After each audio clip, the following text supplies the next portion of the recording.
What's up, guys? It's your host Spartanic Arts DxD and Palpowski back with another Dragon Ball related video. And today we have What If Goku Became the God of Destruction, the movie. Now, this is a really interesting topic that I've always really wanted to do and just read about. So hopefully you guys enjoyed listening to the story or in just listening to it in general as much as I did, or just reading it in general. So thank you so much for the support of the channel. It's been absolutely amazing. And without further ado, let me go ahead and thank my balance breakers. And if you don't know what that is, and if you're new to my channel, a balance breaker or a limit breaker in general is if you join my channel membership, you will get to know when I upload about 2 or 1 days in beforehand. So thank you so much for the support, and let me go ahead and thank them in general. Rob the King, Lachlan Yates, Atomic Warlord 58, Ant Lewis, Night Ammo, Refeek 135, Asamotas, Slow, Keep Saying 21, Louis Bermudez, $5 Sake Sake, VR with hashtag 2347, Night Ammo, ZK 2000, Seth Voiles, PS_Gamer, XRX108, Legendary 798, Mazaku, Dr. Amagine because the bomb, Grimfire Shot Gamer, That Round Guy, Zero Fusion, Source Spawner, and Chaotic Raven. So thank you so much for becoming a balance breaker. Without any further intrusion, let's go ahead and get into what if Goku was the God of Destruction, or became the God of Destruction, the movie. Chapter 1. In a deep space, the body of the Saiyan Kakarot floats in its unconscious from recent events. His left eye twitches for a second, till they both open and reveal red pupils. Where am I?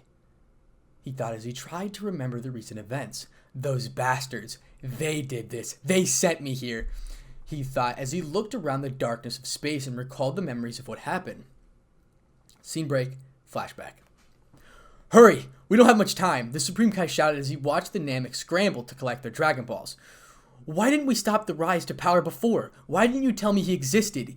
Even I would have seen where this would have led to before Beerus showed up and offered him its position. Elder Kai shouted at the younger fellow Kai.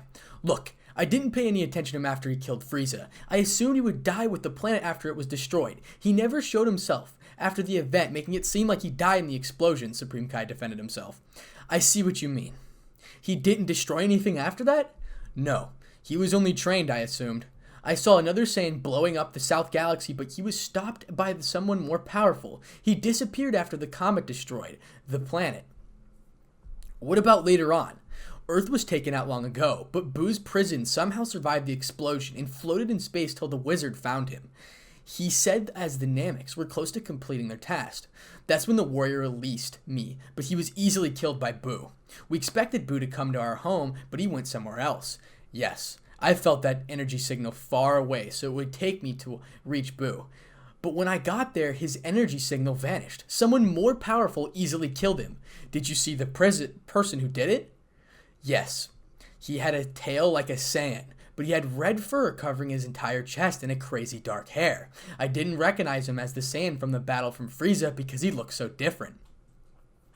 That explains how he came so far in power. We only recognized him too late when he defeated Beerus and accepted the new position as the God of Destruction. Not only did he ascend power into godhood, but he went beyond. He passed all the limitations of a Saiyan and still keeps growing in power. That's the reason we have to get rid of him. I thought he was a hero, but his ki is pure evil, and who knows why he trains to get stronger. Elder Kai finished as he saw the Dragon Balls glow and saw the village elders speak to the balls, calling forth the powerful dragon. What is your wish, Supreme Kai? The elder asked, but stopped as he looked into the sky in pure horror. Supreme Kai turned around as if he looked at a furious Kakarot. His aura was growing in size as the dark red ki engulfed him. His Saiyan armor was modified so it would be more durable. He wore black gi pants with black boots, his upper body protected by his Saiyan armor and his arms covered in black sleeves that stopped at the elbows and his white gloves cut off so that they stop at his wrist. Wish him to a different universe that could take care of him. I'll try to stall him. Just hurry, Supreme Kai shouted as he launched himself at Kakarot. The Kai let loose a flurry of volleyball shots and high-powered beams that filled the sky with smoke. In Namekian language, Great Purunga, we wish for the Saiyan named Kakarot to be sent to another dimension, the elder shouted. The skies cleared as a smirking Saiyan stood quicker than some could see. The Supreme Kai was sent into the ground and into the planet's core, killing him as if his body touched the center. "Now join him in hell!" Kakarot shouted as he raised his hands as if it created a ball of red energy. He smiled as he saw the young ones hold their adults in fear, but he stopped his flow of power as he heard the giant dragon speak. "Your wish is within my power. It shall be granted, but this will take you all of your wishes to be accomplished," he stated as he fired a white beam towards Kakarot. He raised his hands to stop the attack, but it phased through and connected with his chest. His eyes widened as he saw his chest disappear, and the last thing he saw was smiling Elder Kai and the celebrating Namekians as the unconscious took over. Flashback ended. He yelled as loud as he could, starting to letting his power come out. The whole system was thrown into a loop as their orbits were destroyed. On the planets with life, they were scrambled as they saw their planet climate change, and in some of the S.OS to deep space alerting them of their situations. Kakarot released his stored up anger in super explosive wave. The purple ball shot outwards towards the neighboring planets, and suns were devoured by the immense power. The citizens of the system saw only a bright light before their planet was blown away to ashes, and he never seen or heard from again. He was heavily breathing as he floated in the same spot. His Saiyan side was still overflowing with rage, but this tactical side began planning. He knew revenge was almost impossible, but he saw an entire universe to conquer. He didn't conquer his because the running theme there was, no matter how strong you become, someone in the universe will always be stronger. He learned this rule when he conquered Earth, and his mate Bulma came with him to travel the universe. "Bulma," he whispered, and remembered she taught him to be smart and not reveal his presence. If he could see her, he would make her a Saiyan, and his son would help her become stronger. Hopefully his son will take revenge in his universe and kill the bastards that sent him here. He stopped as he sensed the universe. He found Earth easily, but it was filled with powerful beings that could oppose him. He found central galaxies that were filled with life, and one planet caught his interest. He sensed it more thoroughly and found a supremely evil presence filled with nothing but darkness. He smirked as he used instant transmission to the planet and appeared at a distance where he could get a view of the planet. He smiled as he saw a planet full of fire. The ground was metal, and the entire place screamed evil. Not wasting a second, he teleported to the strongest energy signal. He appeared in a throne room of some kind and right in the middle of conversation. He hid behind a wall as his Saiyan hearing picked up every single word. "You failed me again, Granny," Kakarot snickered and heard the sentence. Sounds funny coming from him, he mused himself as he heard the old woman defend herself. "My lord, it was the Justice League that stepped in this time. They had Superman and boom!" Granny Goodness was sent flying into the wall that led the hallway, landed next to the smirking Kakarot. She could barely get a glance in before she closed her eyes and blood flowed from her head. "Don't even say that cursed name to me. I know that wretched Kryptonian will always step in my path to obtain the anti-life equation, but I have a plan to destroy him, then finish the rest of his league. The peace treaty between New Genesis is only to cover to buy time to build up my army. The Earth won't know what hit them." He chuckled as he looked to the burning skies of his planet. "Sir, we found this intruder listening into your conversation. What shall we do with him, my lord?" The guard asked as he threw Kakarot forward onto the ground. "Why are you spying on Apocalypse?" he asked as he walked towards the Saiyan. "My name is Kakarot. By the way, I was just overhearing your loud talking. You seem to yell a lot," he said and stood up. "I have little time for jokes. Who sent you?" he yelled as the building shook, but Kakarot remained unafraid. "Okay, look. I was sent here by my god for being mean and stuff. I destroyed a system after waking up and came here. I heard you talking, so I just listened in, and we are now face to face," he said as he looked at the ugly form of Darkseid, looking away quickly to avoid staring at his ugly mug. "You expect me to believe you destroyed a system? That story you just gave me was true? Pathetic! Take him to the fire of pits and toss him to the other weaklings," he ordered, and he turned face towards the window. He didn't see Kakarot's eyes turn teal after he heard the weakling insult. His Saiyan pride flared up as he was dragged away. He planted his feet, and the guards attempted to move him, but failed. His hair rose as he grabbed both of their skulls and crushed them, not drawing a single scream to alert the god in front of him. He brushed the blood from his hands as he walked towards Darkseid. "Hey, ugly," he shouted as he heard the god sigh and turn around. "What the hell are you?" Boom! Darkseid met a fist square in his face that sent him flying through the window and out to the training area below. His body made a sickening thud as it landed inside the area, and a crater formed alongside the ground as he slid in to stop. Kakarot landed on the ground, ignoring his usual graceful landings and making a huge crater in the dirt. He slowly stood as he watched the ruler of the apocalypse get up and look at him in pure hatred. "You dare strike a god! Your head will hang over the doors of this arena once I'm through with you," he declared as he charged at the Saiyan. He launched his fist, but it was stopped in midair by the hand of Kakarot and twisted.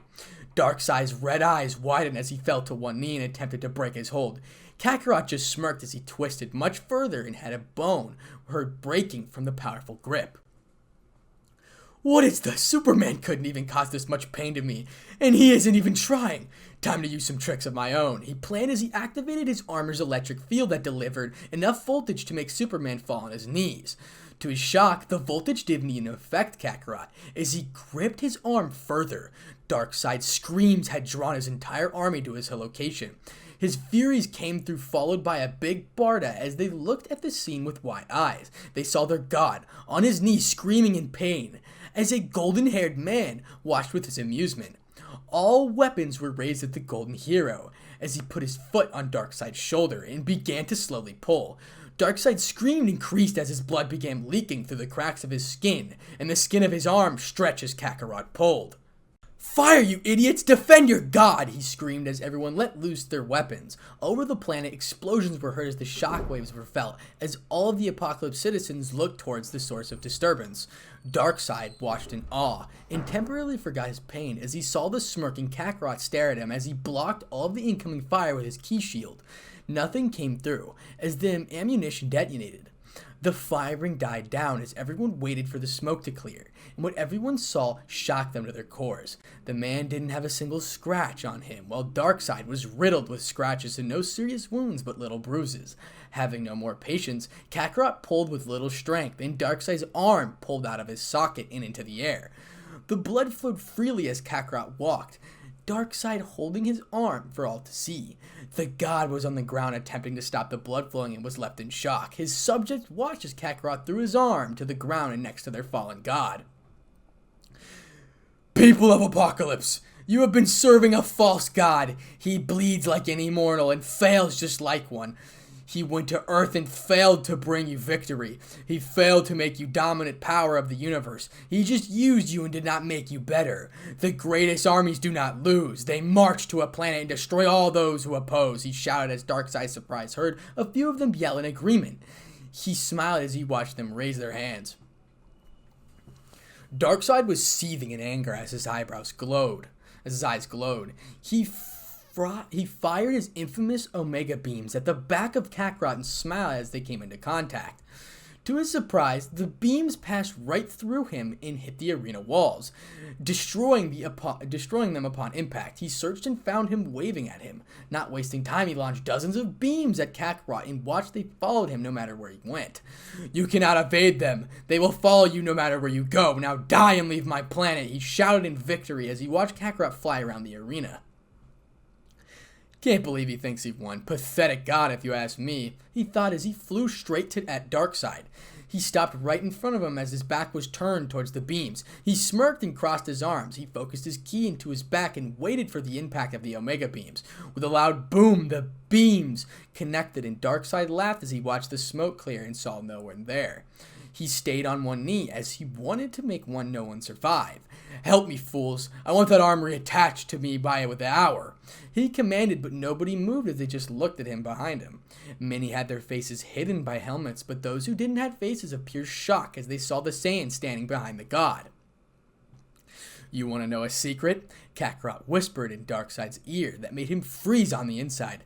"My name is Kakarot, and I am known as the God of Destruction," he finished as he grabbed Darkseid's head. He started to struggle as Kakarot pulled up for the first time in his life. He was afraid he would die. He believed that he was immortal, that he was invincible, but his fate was ended as Kakarot pulled Darkseid's head along with his spine out of his body.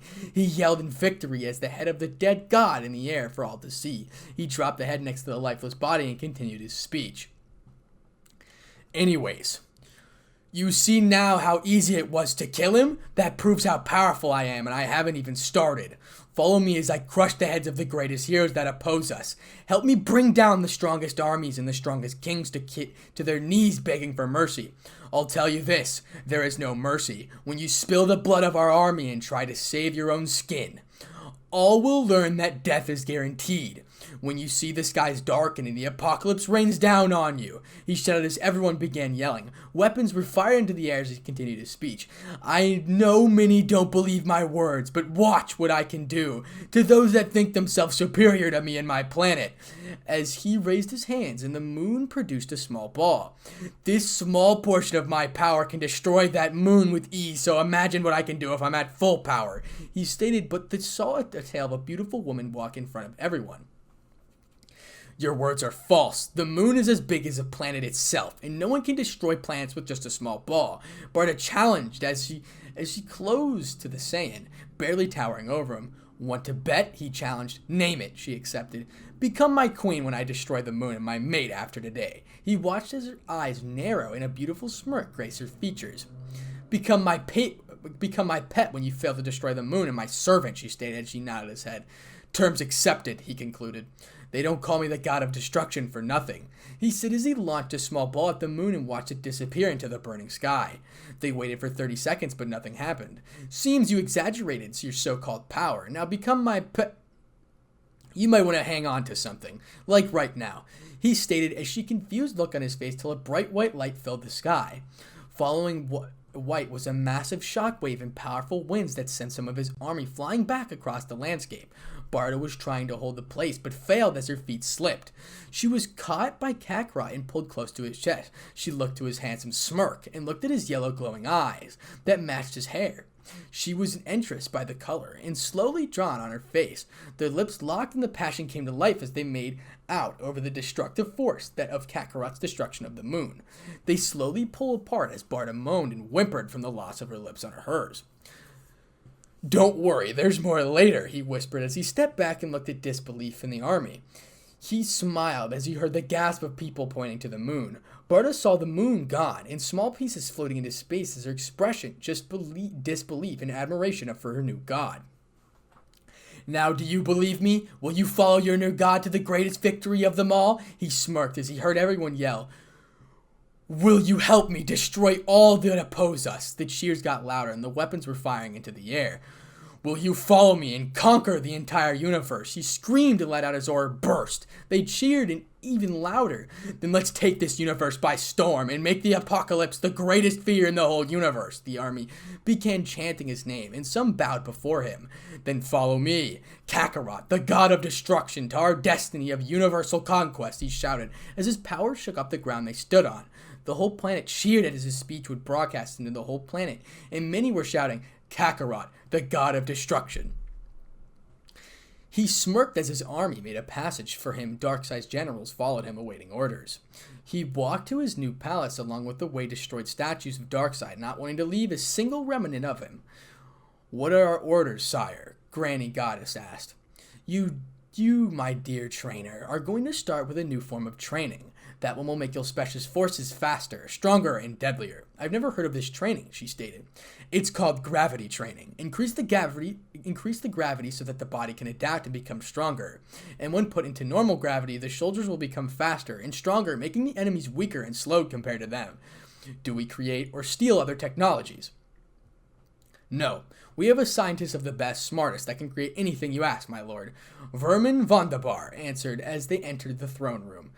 Tell them to start mass-producing gravity chambers that can go up to 100 times the gravity of Apocalypse for the Parametus, 250 for the Furies, and 200 times gravity for the Dregs, he ordered. My lord, the Dregs are nothing but lifeless old gods that roam the surface, Granny explained. Not anymore. When I killed Darkseid, the planet's population burst with life, and now there's more beings out there that we want to recruit. How can you know that? Vodabar asked, as he doubted what he said the new god said. He gulped when Kakarot looked him straight in the eye, and his glowing eyes said, I just mixed red and green together, and it came out with yellow eyes when he was in SSJ, and flinched when he appeared right in front of him. Unlike everybody on this planet, I learned how to sense other people's unique energy signature, and I can feel stronger energy levels in the universe. So believe me when I say dregs have just awoken. If I may say, they are powerful but not as strong as your Furies, Granny Goddess, he said as he walked back into the stars leading to the throne. Thank you for the compliment, my lord. I'll make sure the whole planet is ready to begin with the new training regimen. She finished as she left to inform the scientists of their new orders. Wunderbar! I want those dregs serving me, and if they have a problem, then send them here, he ordered as Wunderbar left after bowing his head. He looked to the person in the room who was smirking as she sat in his chair in a revealing way. Her armor was off and she left in a red bra with red panties. Her face was smirking and waiting to be claimed by the new god, and he would happily dominate her and make her his. Were you like when they were here? He asked as he began removing his armor, but he stopped when he saw her stand up and walk away from swaying her hips. He smiled and just followed, since he didn't know his way around yet. No. I just started when Granny turned around, she answered. I have a feeling you've been practicing how to undress quickly. No. When you live your whole life, that it becomes a natural thing, she said as she opened a large door that led to the bedchamber. She gasped as she tackled into the mattress and was around facing the growling assailant. After this, you will be mine, growled as she smirked. I'd like to see you try, she challenged. For me, I'm skipping that 18 plus part. You guys can go read it if you want. Hell to the fucking no for me. So without further ado, let's go ahead and get into the next scene break. Next day, present Earth, the Justice League headquarters. The day was normal and all the Leaguers were busy talking or walking for their jets for departure. The mission to defend Earth has been successful so far, but never put Batman at ease. He was busy monitoring the planet for anomalies and watching surveillance on some major villains sitting in cells. He thought were interrupted as the base's alarms alerted. Intruder alert! Intruder alert! Unable to pinpoint location. The automated voice repeated, and Batman was already looking through all the cameras and spotted a giant stone box sitting in the hangar bay. He immediately left and walked down the halls of the hangar bay. Ignoring the alarms, he contacted Superman to come assist him. The hero standing around the box cleared a path for the Dark Knight. He saw Wonder Woman, Flash, Green Lantern, Hawk Girl, and Power Girl. They all looked towards him as he pulled out the various objects from his belt and started scanning the box. Having anything, Power Girl? No, the box is lined with lead, and there's no sounds that indicate a bomb inside. Batman, we should evacuate the base in case of something dangerous is inside, Wonder Woman suggested. Agreed. Activating satellite evacuation protocols, Batman said. The entire roster of the Justice League was evacuated in record time, and left the 5 heroes all alone. After waiting a minute, Superman came in and saw the strange box. He looked to the others who gave him shrugs. What is it, Batman? He asked.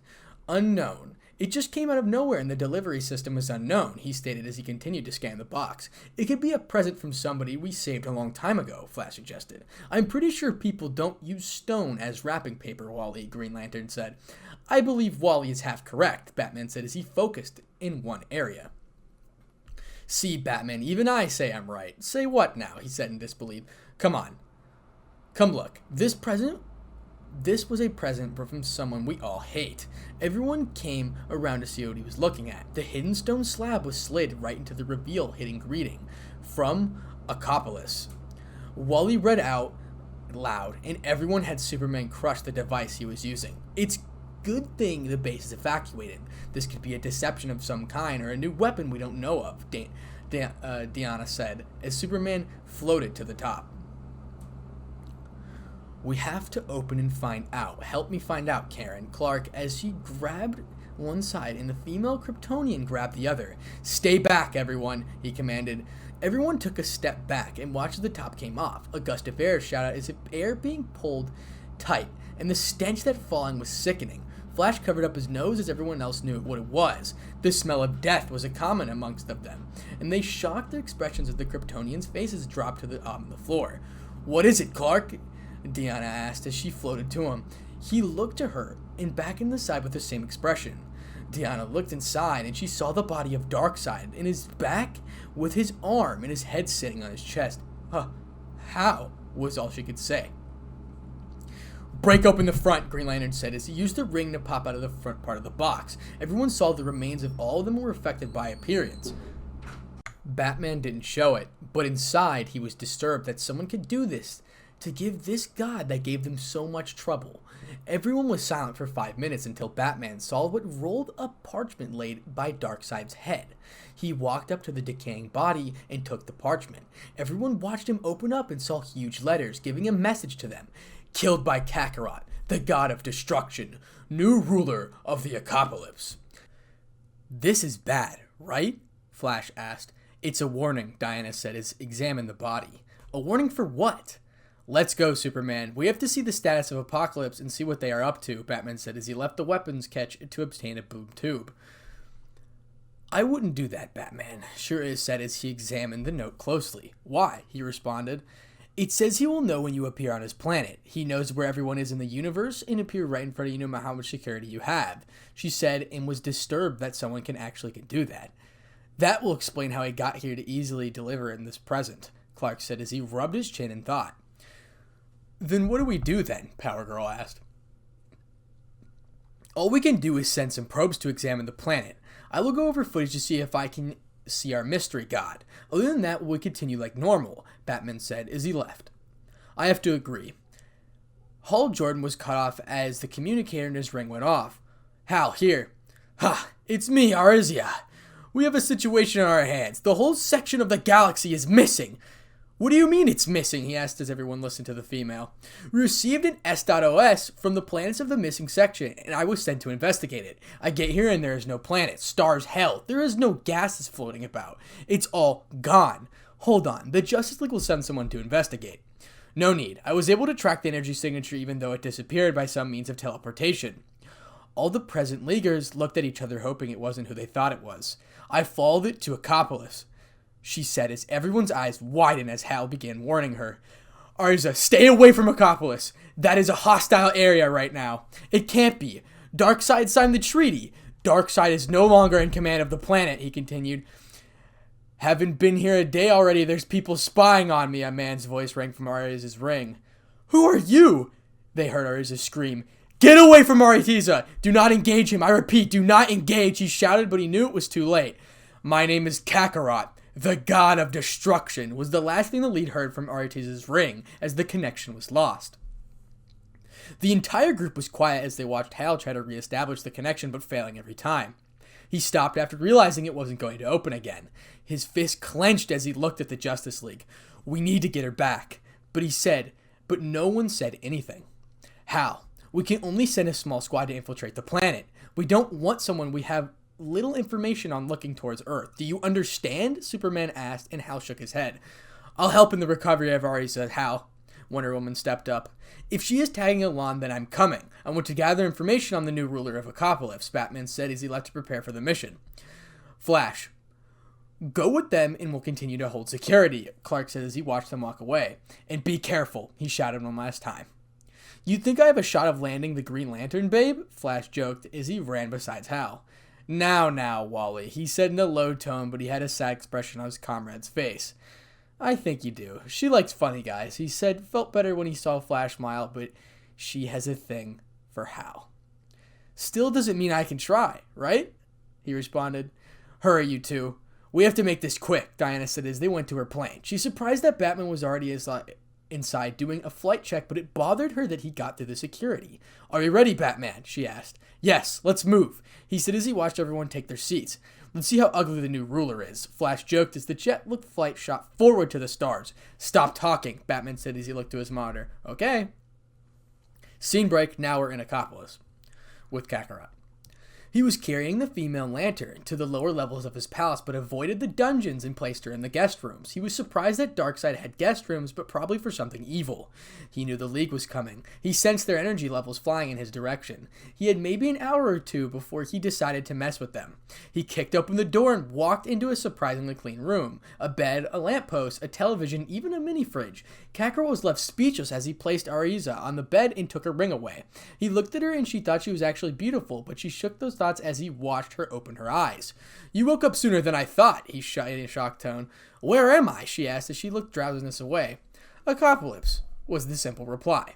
Her eyes widened as she remembered what happened. She quickly raised her arm to fire a blast, but she quickly noticed her ring was gone. She looked to his closed hand and saw the glowing ring in his closed fist. Give me my ring, she demanded. No, he said as he walked away. She jumped from the bed to tackle him, but it was reversed as he pinned her to the bed. His face was close to hers as he held her down. "Now stay here like a good girl and don't try anything," he whispered. His breath actually smelled nice to her, but she shook those thoughts away. "You expect me to listen to a follower of that Kakarot character that knocked me out?" she said as she struggled to loosen his grip. "No, I expect you to listen to me because this is my planet. I'm the guy who took that weakling who signed the treaty," he said. She was left speechless as she processed the man in front of her was Kakarot. She thought he was some handsome-looking servant, but he was true ruler of the planet. He let her arms go and sat in a chair in a far corner. "What?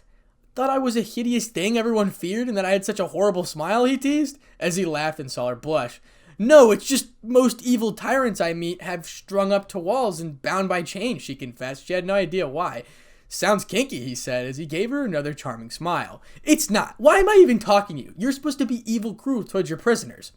"I cannot be cruel to someone who looks as beautiful as you. I mean, have you seen how beautiful you look?" he said as he caused her to blush again. "Shut up. Go back to being creepy," she said as she looked away. He smirked as he stood up. "Oh, I can be creepy," he whispered in her ear. She gasped as he pinned her against the bed and settled between her legs. Holy shit. "Let's go," she shouted, and she said something in the air. "That's right. Kakarot has a firmness and he can seduce women. I don't have the heart to take themes, but it's still there." She gasped as she felt his hand on her thighs, and she tried to still... Oh my god. Alright, I didn't realize I was reading right there, but it was about to be a whole lot of 18 plus, so no thanks. I'm good. I don't want to read that. So we're going to skip on to like the part where he stops banging everybody. "Kakarot, we have some visitors," Barda explained as she smiled at the sleeping Aryas with no underwear. "I know, my queen. Let's go prepare for their arrival." "Do you have my helmet?" he asked. She threw him a black helmet with spikes on the back. He put a black mask that only covered his mouth and nose. He walked through his halls, followed to Barda to the armory. Many soldiers saluted him as he walked by. Many bowed to Barda as she walked by after him. He entered the armory and spotted his deadly-looking armor. Armor that evil created just for him. Spikes in the right place, glowing sections to intimidate the bravest. He placed his armor on, but couldn't stop fidgeting as it felt uncomfortable. He placed his helmet on last. As he adjusted to his new armor, it was light on him, but to the others, it was extremely heavy. He walked to his throne room as he sensed the League enter his atmosphere. He walked to his throne and took a seat. They really shouldn't have brought the fast guy. He's like a beacon with all the power he holds, he thought. After 10 minutes, he was extremely bored, but was immediately stopped as Barda sat on his lap and pulled his mask down. "I felt that you were bored. Why don't we have some fun before they arrive?" she suggested. He had a little time to reply as he cut off her lips, and after a few minutes, tongue was introduced, and then he'd make-out session. Now we're with the Justice League. Scene break. They just landed on the ground and were already ambushed by Paramount's. They were quickly dispatched by an angry Hal Jordan.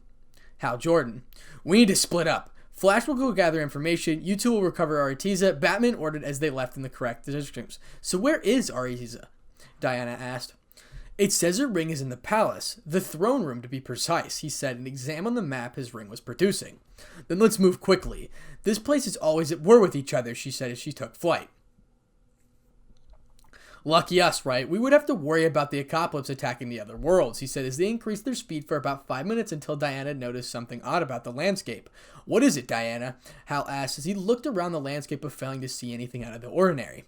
"Last time we were here to reclaim Clark's cousin, this place was filled with husks walking around with no purpose. Now they all vanish," she stated as she pulled her communicator out to the other group. "Batman, do you read?" With Batman and Flash. "What is it, Wonder Woman?" "Is there any husks at your location? We don't see anywhere around the entire area." "Negative. There is no sighting of them walking around. There is some strange event going on. There is a large group of new creatures we haven't seen before. They're being rounded up by the Paramons and take to the city area." "Anything else?" "Yes, there are a lot of machines being loaded and taken to the same area where the new creatures are going," he stated as he looked through his binoculars. "Batman, what do those no creatures look like?" Hal asked as he could confirm his suspicions. To sum it all up, Lantern, they look like Darkseid but smaller and punier," Flash explained as he watched the creatures. "Oh no. What is it, Lantern?" "Those are not new creatures. They're the old gods. They held extreme power that inspired the golden age of the second world. They are believed to be extinct when you came to Apocalypse to recover Kara. They were nothing but mindless husks. I told my leaders in awe and they confirmed it." What changed? I can only assume when Darkseid was killed, a majority or maybe all of them reawaken. He has an army of old gods ready to fight for him. This is bad, Bruce. We have to warn New Genesis of this new threat. They can take care of this problem while the forces are weak, Diana warned. Have you reached the palace yet? We've just reached the front door. No guards, he's waiting for us, Diana stated. Me and Flash are on our way. We'll be there in 3 minutes. He disconnected as Flash held Batman and ran into the palace.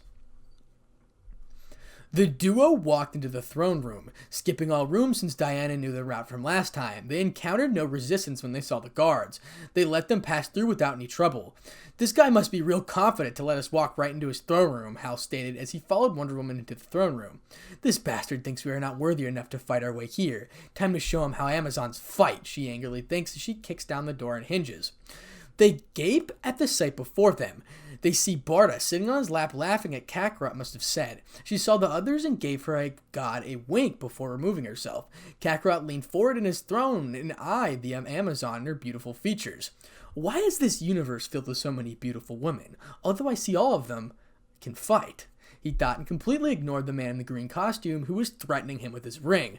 Hey, are you listening to me? He shouted as he received no response. The two warriors were sizing each other up as they continued their staring contest. She smirked as he narrowed his eyes, already reading the challenge she was trying to issue. He would gladly accept it if it weren't for the idiot screaming at him. His thoughts were cut short as Hal sent a powerful blast at Kakarot, leveled the entire area. The smoke cleared and sitting Kakarot was still looking at the Amazon. Hal was shocked that it didn't even faze him, but he gulped when the eyes of Kakarot looked towards him. His glowing yellow eyes narrowed as he disappeared. They looked around, but a scream came from Hal brought Diana's attention as she looked to the kneeling Green Lantern trying to escape the death grip of Kakarot. Reacting quick, she sent a fish straight at him. He moved quicker than they could both see, and as a result was a broken wrist for Hal and a bruised cheek for Diana that sent her flying through multiple walls. He slowly walked back to his throne, Red Cape dragging along the ground as he climbed the stairs. He sat down as he watched the Amazon burst through his walls and land in the same spot. She glared at her new opponent, but on the inside her blood was pumping from the excitement from the new challenge. Now what were you talking about, little boy? Kakarot teased as he watched Flash and Batman enter his throne room. Where the hell is Arizia? He screamed as he clutched his hand. Well, you see something happened when she was here. What did you do to her? What she did to me, that should be the question, he muttered. I did nothing, but I can ask why the hell are you spying on my planet? He said in all-knowing voice. How could you possibly know? Batman said as he recorded their meeting for future study. Like my message said, I know where all of you are in the universe, and I can appear right before you know how much security you have. He recited his words from the letter. How do you do it? Teleportation, magic, or machinery? Batman asked. Answer my damn question, human, before I kill you, he warned as the room shook, but Batman wasn't intimidated. We know you are preparing for war. What do you plan to do with the army of old gods? He asked. Old gods? What are those? He asked them, and Batman realized his mistake he made. Whatever they are being treated the same as everyone else. To answer your question, I plan to attack worlds with powerful armies and destroy them with awesome power. Not if we can help it. We'll warn New Genesis and they'll come wipe you out, Wally stated confidently. If you do that, warn them and not send a huge army. If they do, every single one of them will be killed, he warned. Your planet is in no shape to fight New Genesis. You would lose horribly, Hal said as he healed his wrist. My planet won't do the fighting. They'll have to go against me. They'll lose horribly, he stated as he sensed Arizia coming to his throne room. Bullshit, Flash said. Don't you dare mock my god's powers. He can destroy planets without lifting a finger. This evidence is floating in the sky in pieces. Or how about the missing section of the galaxy, the female lantern said. Big Barda said, and Flash's eyes widened as he heard the news. You did all that? Batman stated and received a nod. That's impossible. No one has that much destructive power, Hal stated as he watched a smiling Barda. Oh, but my god does. Lantern, we have to go. We only came for Arizia. We cannot fight him here, Batman said as he began calling the jet to their location. Right. Tell me where Arizia... He looked to the doors opening and stumbling Arizia walking out. Arizia! He shouted in relief, but chuckling Kakarot caught his attention. What's so funny? Nothing, he simply replied and waited. Hal ran to Arizia and helped her stay on her feet. She didn't reply at all until they walked near Kakarot's throne. "Kakarot!" she shouted in joy as she ran to him. She fell into his lap and wrapped her arms around him as she cuddled with him. Hal was left speechless as he watched his girlfriend cuddle with the god. The other members had shocked faces, but Batman remained stoic. As the room filled with guards that came to watch, they prepared to fight at first, but they realized they only watched their god mock them. Kakarot's laugh rang through the room as he watched the rage grow within Hal Jordan and the nervous glance of Flash. "Why?" he asked as she pulled his mask down and planted a passionate kiss. "He gave me the greatest sex any woman would want, and he screams power. I served the Lantern Corps for years, but it's pointless when my new god is rising to crush all of our enemies," she stated while looking at her ex. "That's a lie! He's using brainwash or something! This isn't you!" he shouted in anger. "Fair warning, don't attack me. I will break your neck if you try," Kakarot warned as he watched his body glow. "Don't do it, Hal. He's being serious," Batman yelled when he saw no hint of lying from Kakarot. "No! I will save her from him. She's being brainwashed by something. That isn't the artist I fell in love with," he shouted as he flew straight towards Kakarot. Time slowed down as Diana, Wally, and Batman tried to stop him but failed. Kakarot smirked as he watched Green Lantern fly at him. With all of his training, Hal looked extremely slow. Barda didn't move an inch and just smiled while the guards raised their fists into the air. In a flash of power, the entire building shook as Hal made impact. Everyone covered their eyes as the light was too bright. The light faded away and the smoke stood a smirking Kakarot as he held Hal by the neck. His eyes glowed brighter as his aura burst life. The League saw this display of power. He held Hal in the air as he walked down the steps and stopped right in front of the small group. He smiled as he increased the pressure and laughed as he heard a choking Green Lantern. Diana was in stance, ready to move. Flash looked unsure what to do. Batman growled as he saw the smiling Kakarot hold his comrade. "Didn't I warn him not to attack?" he shouted as he held the choking lantern. Artiza didn't move an inch, but smiled as she saw the awesome power displayed by Kakarot. The entire room started chanting, "Death!" repeatedly as he walked around the room. For once in his career, Batman didn't know what to do. He counted on Artiza to be fine, not brainwashed because it was no longer Darkseid, but she willingly joined him and betrayed Hal. He only wanted to get the rest out while they still could and hoped Hal would somehow survive. "Now for what I promised my people," he whispered as he put full force into his hand. The breaking of the bones was heard and everybody saw Hal Jordan go limp. The entire room erupted in cheers as Kakarot dropped the lifeless body to the marble floor. Flash was shocked and paralyzed with fear. Batman wanted to leave this place as soon as he possibly could and keep everyone alive. Diana was filled with pure rage and Batman saw that she was going to do next. "Diana, don't..." His warning was too late as Diana launched herself at the god with the intent to kill. She tackled him out of the room and Bruce crushed his luck when the jet arrived. He pulled the Flash to the exit in a cockpit. He threw Flash inside and started gaining altitude. He looked out the window as he saw the smoke come from the clash and bruised Wonder Woman fly out of the building. He wasted no time contacting her.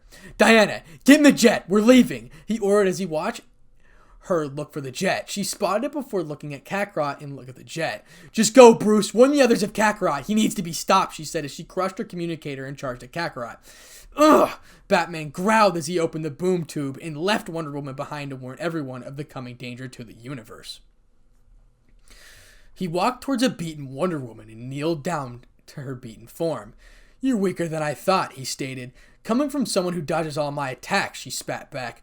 "Join me. I can make you stronger than what you are, deadlier than warrior than here, maybe even the strongest female in the entire universe," he said, then heard her give a weak laugh. "You expect me to believe you can make me stronger by joining you, that I can destroy anyone who stands against me. By joining me, you will become stronger by training with me and go beyond your limits that your gods have set. It pains me to think someone like you believes what he's saying." She spat, but she just leaned into her ear. "Believe it or not, I was weaker than a human when I was born. I wasn't given any power to challenge the greatest. An old man was stronger than me as a child, and I took that embarrassment to become a god in my own universe through years of training and discipline. I know what it takes to become a true warrior, and I can see you reaching a higher power than those that bestowed their powers on you." He finished as he picked her up and flew back to the throne room where the followers were waiting. "Take her to the dungeons. Don't touch her or torture her. She's mine," he ordered as he watched the guards drag Wonder Woman away. "What of the body, sir?" Get rid of it. I have no use for a corpse, but give me that ring, he said as the guards pulled the body away and one gave him the glowing ring. He looked at Aristiza and back to the ring. Here you go, sweetheart, he said as he gave her another ring. She squealed in the delight as she placed the second ring on her hand and began glowing with power. She laughed at her costume change and her eyes grew brighter.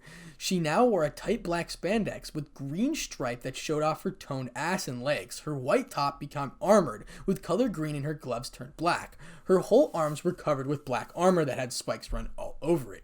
Thank you so much, Kakarot, she squealed as she hugged him, her armored arms scraping against his. You're welcome, he responded.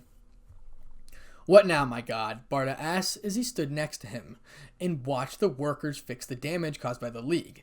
His eyes glowed as he looked out the window and his aura began growing as he watched the fires of Apocalypse Gurn. We start the war. And that's the end of Chapter 1. Chapter 2. Superman awaited the jet's arrival as he orbited the Earth. He hadn't received a message from Batman, so it made him worry more. He watched the jet enter the hangar and land softly on the ground. He smiled as he watched the cockpit open and Batman walk out. His smile faltered as he watched Flash slowly get out with wide eyes. He frowned as he watched Batman walk towards him with a sad frown. His eyes narrowed when he didn't see Diana or Hal exit the jet and began connecting the dots. We have a problem. 6 months later, scene break. Kakarot examined his queen as she trained. Her skill was perfect, but she lacked the speed to be a formidable opponent. He was surprised that she passed 150 times gravity and was well beyond the other Furies. He smiled as she saw a beaten Artiza lay on the ground and try to stand. Kakarot had told her to begin training without her rings and prove she could hold her own. She almost equal to Barda, but she lacked ferocious attitude to destroy her enemies, but she could still deliver deadly attacks to those who opposed him. He left them to continue their training. As he walked around the massively area, covered in training grounds for his entire army, the Paramons had exceeded his expectations and were moving on to the Furies level of training. The results were just as he said. They became immensely powerful. Their speed increased so much that Flash would have trouble fighting them, and appearance drastically changed so that they looked extremely deadly to his foes.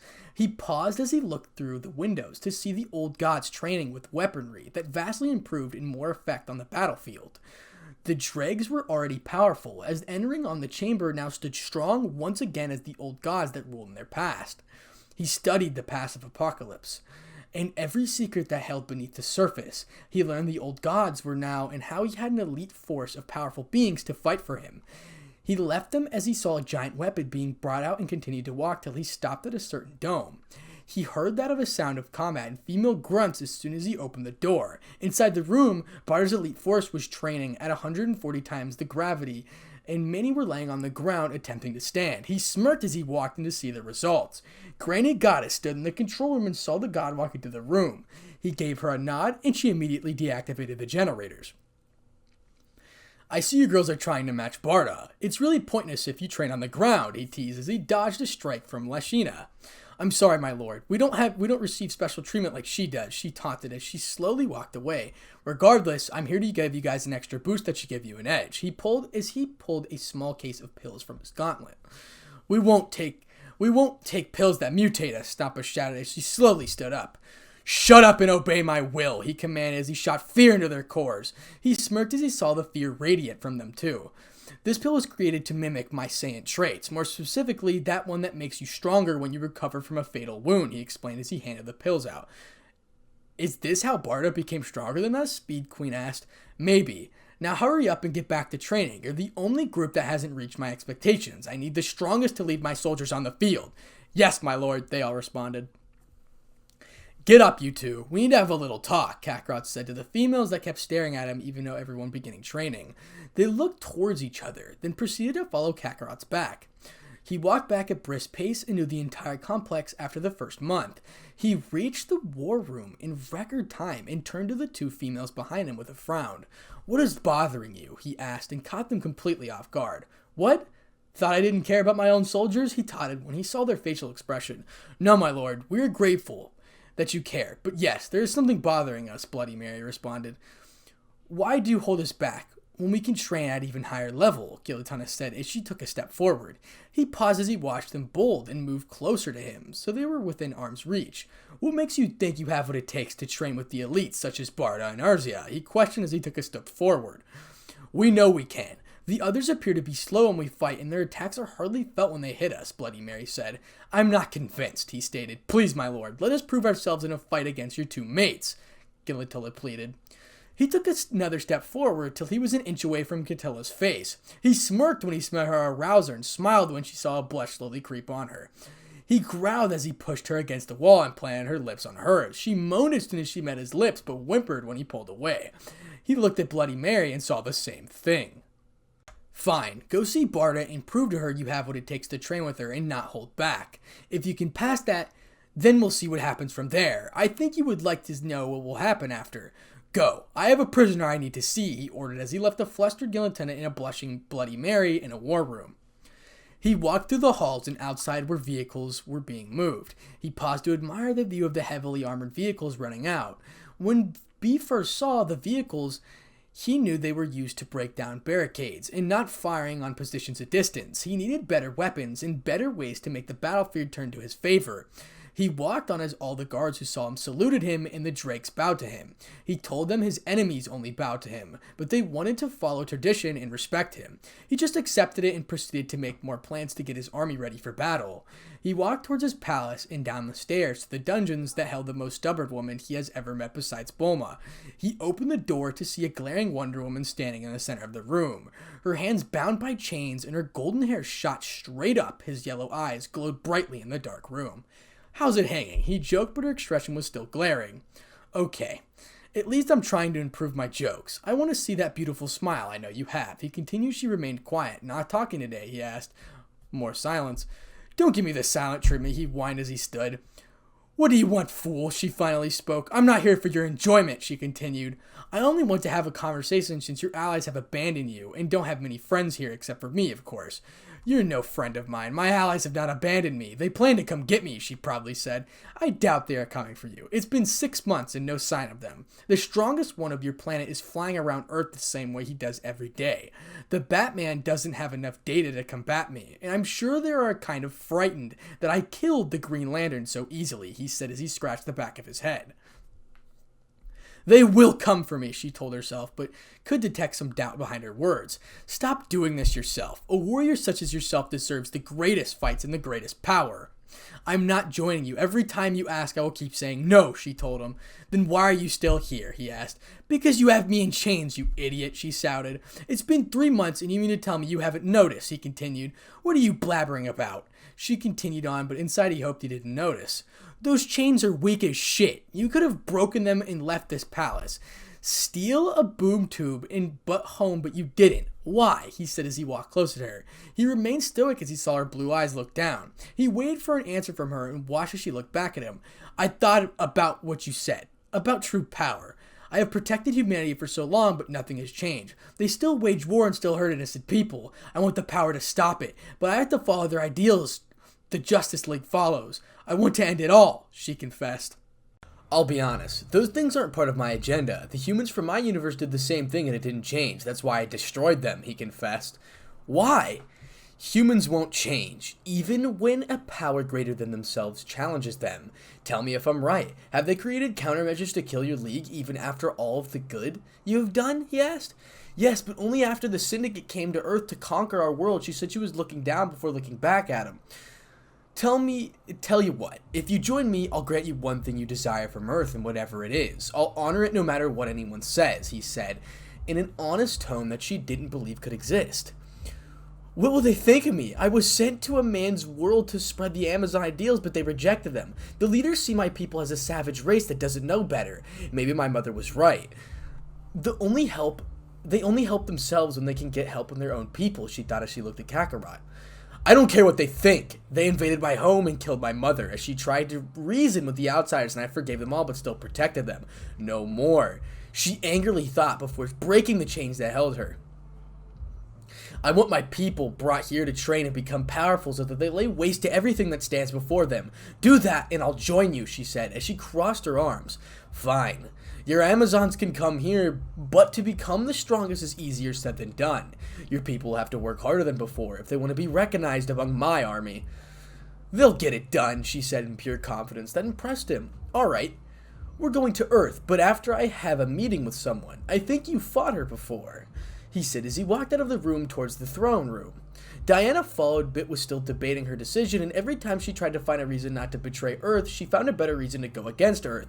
Kakarot just ignored her troubled state and focused on making a deal with his recent associate. It really bothered him that he had to make deals rather than destroy the planet after taking their technology, but Barda advised against the decision, saying it was savage.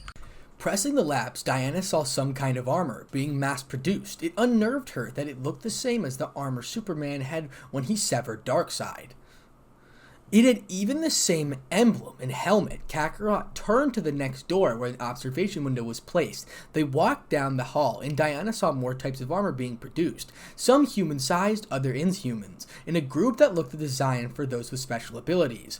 I want my army protected after they finish their training. They will be unmatched by any common soldier and challenge for those who are powerful, he explained as they left the hall and stopped at the giant doors with a lightning bolt split between them.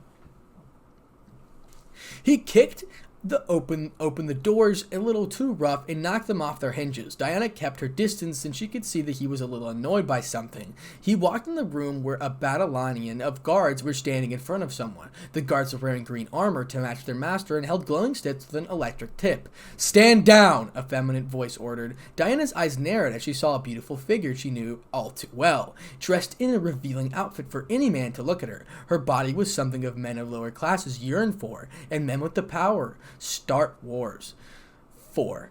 Her red hair was curling in a braid and her smile flashed as she saw Kakarot. Her yellow armor on her legs clanked as she walked forward, her arms covered by the same armor and her yellow cape dragging across the floor. Her breast bounced with each step as her ass jiggled as well. Her smile fell as she knew who behind Kakarot and immediately raised her sword. Diana raised her sword on her own, prepared to defend herself, but Kakarot grabbed their blades and shattered them into pieces. "Stand down, both of you, or I will do something both of you won't like," he said in a low tone that sent shivers down their spines. Maxima recovered as she dropped the hilt of her broken sword. "Why is she with you? Are you making alliances with the League now?" she asked as she glared at Diana. Diana chose to remain quiet as she glared at Maxima. "Did you really ask such a stupid question?" He said as he walked past her and towards the crate from her brought. "True, but why is she here?" She pointed in Diana's direction. "She and a team came for a visit when I captured one of my mates. They tried to fight me and failed. She fought to distract me as they escape and warn New Genesis," he said fluently as he opened the crate. "You trust her?" she said. "No. She didn't join for 6 months until I made a deal to bring her people to my planet, where they can train to fight powerful beings. If she betrays me, I'll just kill everyone she loves and let her rot in myself for the rest of her life," he said as he examined the advanced weapons in his hand. Maxima smiled at hearing his answer. She received reports that Darkseid was killed and sent to the Justice League as a warning. That caught her attention, but seeing he was everything that reports said made her body heat up. She couldn't wait to give her terms of the weapons in her army. With a quick walk, she was behind Kakarot as she put the gun back into the crate and looked at her and jumped with a little when her face was too close to his. "All right. We're here to make an alliance. So what is it you want from me in exchange for weapons and reinforcements? You want a planet you desire or something from my planet?" he said as he crossed his arms and stepped back, much to her disappointment. Diana's eyes widened as she saw him resist her charms. Most couldn't even resist looks. Superman fell to her charms once, but his friends released him from her hold. Her respect for him increased slightly, but not much after hearing what he would do if she betrayed him. "Oh, I want something from this planet. I want you," she whispered the last part in his ear as his eyes narrowed. She pressed her breast in his arm and brought her lips to his cheek. He pushed her far away, stood atone on the top of his throne, sitting down and looking at everyone in the room. "If you want me, Maxima, then you have to give me a lot more than weapons and an army," he stated as he watched her walk towards him, saying her hips. "I'll give you everything you want," she said in a sexy voice that caused him to smirk. "Give me full control of the Alamark and full command over your army," he said. That caused her to stop in her place. "No way! What will I be left with if I gave in to you?" she asked as she watched his body shift. "Let's see.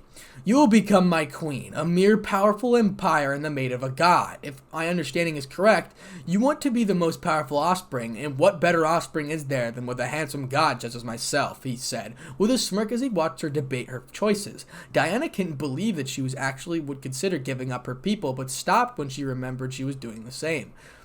"What's the answer, my dear Maxima, Queen of Alamark or the universe?" he said in a low tone. She frowned as she thought it over. Her mind kept saying Alamark, but in her heart wants to be more powerful and respected. She locked her green eyes with his yellow ones for a few moments before she smirked. She walked towards him and straddled his waist, leaning into his face. "Maxima, Queen of the Universe," was her answer as she planted her red lips against his. The whole room remained quiet as the two leaders had a heated makeout session. Kakarot smiled as he heard the low growling of Diana, decided to do something no one should suspect. He slipped his fingers into her green underwear, and oh my god. You get the point. "You heard her, Queen. You obey me now. I want Alamark producing weapons for an army and have a planet ready for war in 6 months. I want your spies focused on New Genesis and other potential targets, and I have sent," he ordered as he left the room. "Let's go, Diana. We have to get your people and bring them here," he said as he left the room and walked across the hallway that led to his room. Opening the door softly, he placed smiling Maxima on his bed and turned towards Diana, who had a frown on her face as she looked at Maxima. "Why do you look mad?" he said in a teasing tone. "Not what you're thinking," she said as she turned towards the door. He grabbed her arm and pulled her body close to her. Eyes widened as she felt his toned body underneath his spandex top, his rough hands on her soft skin. Basically, they have sex. Let's just cut to the next thing. "To Earth we go," he simply said as he saw the room change and a blue planet was floating in front of them. Her eyes widened as she saw the world she learned to call home. "Want to change your mind?" he asked with her expression. "Why are you offering this? You should be evil and cruel, no heart, a monster," she shouted. "It would seem unfair that I let you betray your friends without reason. If you're going to join me, then I want you to forget this world and forget that those you used to call friends. You only watch out for your family with blood while destroying those who threaten those. No forgiveness for those who killed something you love, only death. I learned it won't change nothing when they die, but it makes the pain a little easier," he said as he stared at an area lit up with gunfire. Her eyes narrowed as she knew the League would fix it, but the humans would do it again. They would save humanity again and again forever with nothing changed. The villains would attack banks or make some scheme that would destroy the world. She became annoyed about how many "you can't stop me or I will rule the world" fairies villains would spout but ended behind bars. Then, not even a week later, they would break out and do the same thing again. She had enough. It was time for a change in the routine. "I won't change my mind. Let's go to my house," she said as she took a flight towards the planet. "As you wish. Here's your communicator." He landed her earpiece that was ringing in his hand. She took the piece and took flight with Kakarot as they drew closer to Earth. During the flight, her communicator had gone off when she entered the atmosphere. She looked at Kakarot and saw him give him her stern look. Her hand trembled as she pushed the button and heard a deep voice come through. "Diana here." "Diana, how did you escape? Superman told us that he was coming up to plan to get you," Shreya shouted. "I broke the chains and stole a boob tube. I'm on my way to Theaxa to talk with my people. We're on our way to meet you. We just want to make sure you're okay," she finished. The transmission stopped. She remained quiet as they shot through the clouds and into the open sea. "Who killed someone you love?" she found herself asking. He remained so quiet that she stopped asking, but his voice resonated through her ears. "A tyrant named Frieza killed the woman I loved and respected. She and I were the last of our race, but her Saiyan side wanted revenge for Frieza did to our people," he explained the story. Flashback. Kakarot had arrived to witness his mate lying on the ground with broken armor with a bloody face. "Vegeta!" he shouted as he landed next to her and put her head in his lap. He had just come out of the tank from his fight with the Ginyu Force. Vegeta told him that she would stay by his side when he fell into unconscious. He opened his eyes to see her gone and Frieza at his final level with a weak Vegeta near death. He blew up the entire ship and blasted her location. "Kakarot," she whispered as he held back his tears. "I'm here. I'll get you to a tank and take care of Frieza. I'm strong enough to finish him now, he said as he picked her up. Her stubborn attitude made her stand by herself. I don't need your help, Kakarot. We have to finish him now, she shouted as her aura burst to life. Frieza looked at the duo with a smile as he raised the pointer finger. They both froze as they saw his wicked smile, glowing finger aimed at Vegeta. You two have become a real pain in the ass for me. In my quest for the Dragon Balls, I could have immortality right now, but you idiots killed the Guru. He stopped when he heard the two Saiyans chuckle. What's so funny? He shouted as his beam intensified. We kinda scared him to death when we blasted through the roof, Kakarot said. We would have knocked it if we knew we had a weak heart, she laughed out loud. Ugh! Just die, you stupid monkeys! He shouted as he launched the death beam at Vegeta. Her eyes widened as she saw the body of her mate in front of her with his arm raised. Frieza's rage increased as he let loose flurry of attacks, that which one was deflected. You don't harm my mate when I'm around. Time to face a true Super Saiyan, he shouted to the heavens as the powered up to the max. Here, Vegeta, he said as he handed her a green bean. She ate it quickly, but her power now matched Kakarot's. Blue girl, create this. She asked her mate as she knew was referring to Bulma. That's the perk of having human genius recreate the instant healing effects of a planet I destroyed, he said in a confident tone. Whatever, let's get this bastard, she said as she took a stance for our home people. For our home people, the Saiyans, he repeated, as launched at the tyrant with new purpose to avenge his people. For an hour, the fight was intense. Storms raged as rocks fell underneath the might of Frieza as two Saiyans who challenged the tyrant. The planet shook as they battled, but it took a turn for the worse when Frieza unraveled his secret. The shock of the two Saiyans. Frieza was only using 50% of his power, so basically he was toying with them the whole time. They floated in the air as they watched lightning dance around Frieza's body, and his muscles slightly change. Without a second thought, they launched their ultimate attacks, straight at the tyrant. Purple and blue beams mixed as they traveled to their target. With a smirk, he raised his hands as he caught the blast and crushed it beneath his palms, leaving smoke trailing from his fingers. Kakarot and Vegeta look up in pure shock as he rubbed his hands together to shake out the numbness. Bullshit, Kakarot muttered, feeling no energy of beginning to consume him. We tried, Kakarot, but it looks like the Saiyans are coming to an end. Sorry, father, she muttered and leaned close to Kakarot as she watched Frieza create his famous death ball. Now die, you stupid apes, he shouted as he launched his attack that would destroy them in an instant. We can't lose like this. The Saiyans are the greatest and I can't let them die. Not like this. I'm sorry, Kakarot. Hopefully this idea will help you kill Frieza and become the greatest Saiyan to exist. She thought with tears as she kicked him away from her and looked at his shocked expression. As he watched her with wide eyes, he heard the last thing that destroyed him on the inside. I love you, Kakarot. Then she was engulfed by blast, and he changed the day, only wanted to achieve one thing in his life. The dream of the greatest Saiyan in the universe has ever seen and will forever feel was Kakarot's dream now. Flashback end.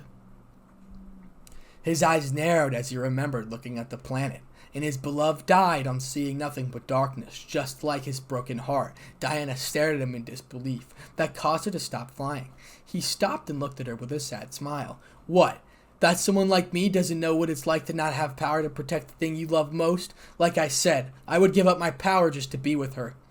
But she would be disappointed in me for letting beings forget what a Saiyan is, he said in a sadder tone. I'm sorry, I had no idea, she said. It's alright. But don't tell anyone about this. It's a secret between us, all right? He gave her a charming smile. She nodded and smiled, feeling better that someone can relate to her loss of her mother, and that she is the only one that knows his past failure. Her nervousness left her as they flew towards the island, and the idea of joining him was at ease. They touched down on the beach as they looked ahead and saw a black jet already parked. He gave her a second nod as he disappeared into the shadows, but could still feel his eyes on her. Walking forward, a guard spotted her and alerted everyone of their queen's presence. She walked into the courtyard filled with her sisters. She gave a smile as she saw her sister, Donna Troy, run and gave her a death hug. Thank the gods you're safe, she said, but Diana frowned, thinking her gods gave her the abilities but never actually rewarded her for saving their place in power, or when Hades stole a powerful object that could kill them. What's wrong, Diana? Oh no, nothing, just thinking, that's all, she confessed. All of her comrades appeared around the corner. Starting from Flash, Hawk Girl, Batman, Power Girl, and lastly Superman. His body glowed with power as he flew past everyone and swept Diana off her feet and crushed her with a hug. He planted his lips on hers and it felt like the happiest man alive. She felt completely different. The kiss left a disgusting feeling in her stomach. She tasted throw up and her head screamed to punch him. He pulled away as he looked at her with his perfect smile. She pushed him away and took a deep breath, ready to explain what happened and what is going to happen. Now we're with Kakarot. Why are they naked? I know they're not humans, but you don't need the name to tell the difference, he thought as he looked at the ceiling of the beautiful temple. He saw the name status in named portraits of their gods. Seriously? They love to be naked that much? Kakarot thought to himself. He just shook his head as he watched a little waterfall in the center. He stopped staring when his gut feeling was telling someone was watching him. He slowly turned and came face to face, or well, faces of glowing humans that looked like the same as the pictures. He looked at them confused till the white-haired one walked forward. God's great, he replied in a sarcastic tone. You dare mock us, human? Do you have any idea who we are? The white-haired one shouted. First of all, I'm not human. Secondly, I really don't care who you are, because your existence isn't at all terrifying, he replied as he walked past the white-haired one, as he learned was named Zeus. Don't walk away, boy. You better respect the ones that hold your life in your hands, Ares replied as he blocked Kakarot's path. Do you really have the power, or do you just cause some miracle that humans falls for? He taunted as he pushed past Ares, but a giant hand grabbed his shoulder. He growled as he felt the muscle of pain in his shoulder. We have watched the world for years, and not one have we seen someone so disrespectful to their betters, Poseidon said as he turned his head. The light in his eyes glowed brighter as he heard their arrogant comment. He quickly turned around and grabbed Ares' hand. The god fell to his knees as he clutched his hand in pain. He rarely felt pain, but this was by far the greatest as he watched the golden-haired man crush his hand. He turned to Zeus and ripped Ares' arms off. The god's blood spilled as he looked at his own blood in horror. Kakarot approached Zeus and stood directly face to face. Who the hell do you think you are? You're a joke in this universe. You watch one planet filled with idiots and you toy with them as they are a game. You let power go to your head. Are you really powerful? You should feel so proud making humans bow to you. How does it feel to rule such a weak race? He taunted as Zeus growled in anger. You think you are gods, but you act the same way as a human does. Threaten people so they can fear you. Curse people so they can laugh at their foolishness, and worst all, use people to fix your problems that could end your reign. You are terrible gods. I know humans that could do better than you. You say you're not human, yet you act just like one, he challenged as his power grew. You little... Shut it! You cannot challenge a real god to a battle. Compared to me, you are far weaker than you think. Now what do you want? We know what you plan to do with our champion, Athena finally spoke as she stomped towards him. Is that it? If this pointless conversation that I'm blowing up this temple. Why do you want my people? What good will they do you? Athena continued. I want the Amazons to fight for my planet. They don't belong on a planet where men treat women as their unequals. They deserve to fight in battles they train for, not hold up peace. What kind of life is that for warriors? He said.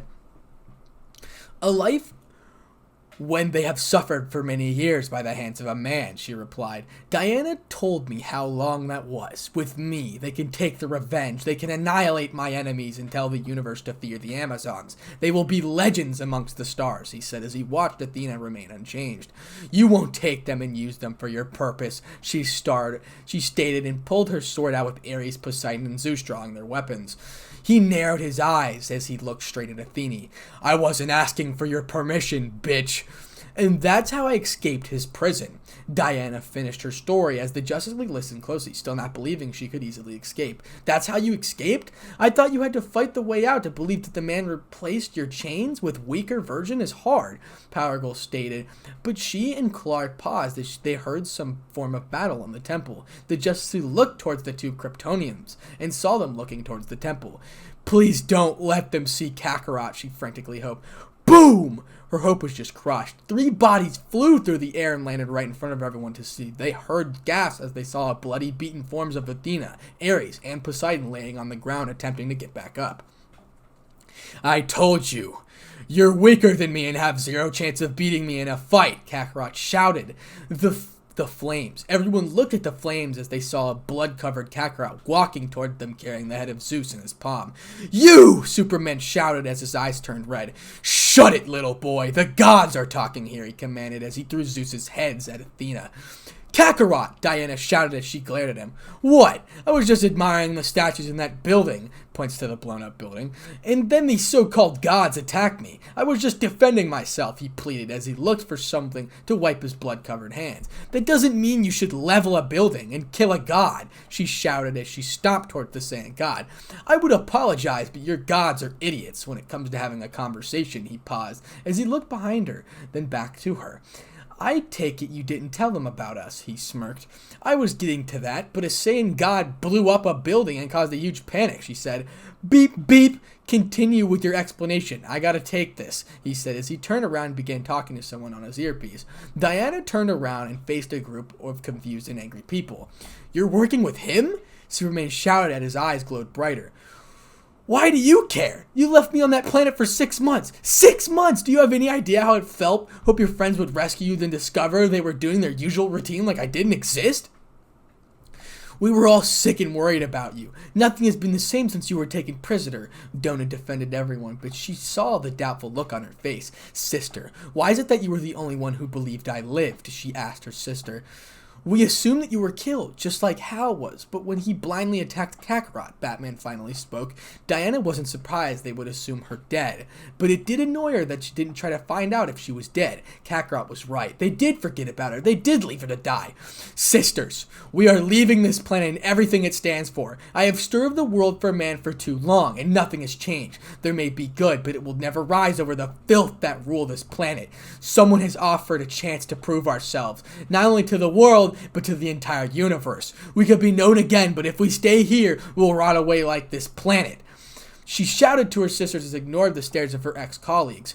"Why should we leave? We will only serve a man and again in his conquest to kill everything," Artemis shouted over her sister's chatter. "Actually, if you join me, then you will only serve your queen. It's a small price to pay, but I respect that you warriors have become. My race was denied their final battle, but the Amazons can be given battles they trained their entire lives for. Don't you want to be feared by enemies that thought themselves superior? To destroy those who doubt your strength because you're woman? I join. Join me and lay waste to the fools that doubt your skill and talent," Kakarot shouted as he rejoined the conversation. They thought it over, and all of them knew their legacy was doomed to be stuck on this island. They saw their chance to become warriors they were destined to be, and this was their chance to prove themselves to the entire universe that the Amazons deserve respect and should be feared by all who their name. "Don't you dare join them!" Athena shouted as she limped towards Kakarot and Diana. "Will you still listen to a false god that kept you hidden from the world, or follow your queen that knows you more than the gods do?" Kakarot challenged as he walked towards Athena. "They're lying. They only want to use you." She continued to argue, but many frowned as they saw their goddess weak and rambling on. "Sisters, Athena has used me to complete her task. She isn't a true warrior like us. She sits on her golden chair and watches how stupid we are and barbaric we have become. No more," she shouted as she had drawn her sword. "Please, Diana, listen to yourself. This isn't you," she pleaded as she saw the sword rise in the air. "Diana, no!" the entire Justice League shouted. "That's what happens when you ignore our problems for too long, weakling." She finished as she slammed her sword down and cut the goddess's head clean off. Her head rolled to the ground and all the Amazons looked at their goddess falling to the dirt. Anger coursed through their system as they looked at the man responsible for Diana's change of heart. With a battle cry from Power Girl, the League attacked Kakarot. With any chance to defend himself, he was tackled by Karen and Clark as they drove him into the ground. Earthquakes followed as the punches were thrown. Diana watched in horror as she saw brutality of the Kryptonians as they pummeled Kakarot to the ground. "Do you know what they're punching?" Kakarot whispered to Diana as he watched the dust fly. She looked at him with open mouth and back to the dust bowl forming. How did you that?" She whispered back. "I grabbed somebody and put them in my place just before they tackled me." "Who's getting pummeled?" she asked as she saw the two beings stop throwing punches. "Just watch." The dust cleared and the two Kryptonians stood up with pure horror plastered on their faces. Everyone saw a bloody body laying on the ground, but everyone could tell it was Poseidon, who was dead from their combined assault. We have to go, Diana. New Genesis battle group was spotted entering the system and clearly heading for Apocalypse, he said as he opened a blue tube. Kakarot! Superman shouted as he launched towards the Saiyan. He had to concentrate a little counter to Kryptonian and send him flying into the atmosphere with an uppercut. Move, Amazons! Our new enemy awaits us, Artemis shouted as she watched her Amazon sister run through a portal. Kakarot raised his hand as he fired a key blast at the charging League. They flew far away from the area and landed inside a forest. How long is this going to take? Kakarot shouted. 3 minutes top, Diana shouted as she took flight to hold off Superman. I guess that leaves me with the jugs of Steely and crazy lady with a stick, he muttered as she watched Hawk Girl and Power Girl shoot from the trees. You're going to pay for what you did to our friend, Karen shouted as her eye glowed. By all means, make my day, he challenged as he took a stance. Cocky bastard, taste my mace, she shouted as she launched at the Saiyan God with intent to kill. His eyes narrowed as he took this fight seriously for the first time since getting here. He saw her mace come towards his face, but he blocked the weapon while deflecting Karen's right hook. He gritted his teeth as he was pushed back by the duo, his feet digging into earth as he held his ground. Reacting quicker than they could see, he launched a flurry of attacks against Power Girl. She failed to defend. Her durability was tested as she threw powerful launch towards her gut. She hunched over as her insides were racked with pain. Hawkgirl blocked a powerful kick aimed at her head, but couldn't stop the quick movements of the fist breaking through her golden armor. She lost her breath as she threw her over his shoulder into earth. He thought were scrambled as he planted his left foot on her stomach and raised his left gauntlet towards Power Girl. Stop trying to fight me. You know it's pointless, he simply said. That's the one thing heroes never know, handsome, Karen said. We never know when to quit, Shara shouted as he hit his leg with electricity. To her and Karen's surprise, he stood perfectly still, unaffected by the power of her mace. You know Darkseid tried that on me. Imagine the expression when it didn't work. Stayed the same when I ripped off his head. He said, but a boom was heard as Diana came flying down and impacted Earth with a thundering boom. She slowly rose from her crater with cuts and bruises from her own fight. Doing all right over there, he taunted. Shut up, we're done. All my sisters are at Apocalypse. How could you know? You just dropped in, he said, but a simple gesture, but the empty area gave it away. He rolled his eyes as he lifted his foot from Shara and walked towards the portal. Ladies first, he gestured and gave a polite bow. She rolled her eyes and entered the portal. He looked at the sky as he saw a glaring Superman, decorated with scuff marks since the sun healed his wounds almost instantly. I'm coming for you. You can hide behind an army, but that won't stop me. You will die by my hands, he declared. Kakarot just rolled his eyes before disappearing in front of Superman. His eyes widened as he saw Kakarot appear right in front of him. His eyes closed shut as his ribs broke from the concentrated power punch Kakarot delivered. He gasped for breath as he floated in the air. I can destroy your planet quicker than you can blink. Your friends could easily be killed by me, and this entire solar system can be destroyed by me. Threaten me again, and I will kill one of your friends. Try and stop me, and you will perish. Those that challenge me, because you are nothing compared to me.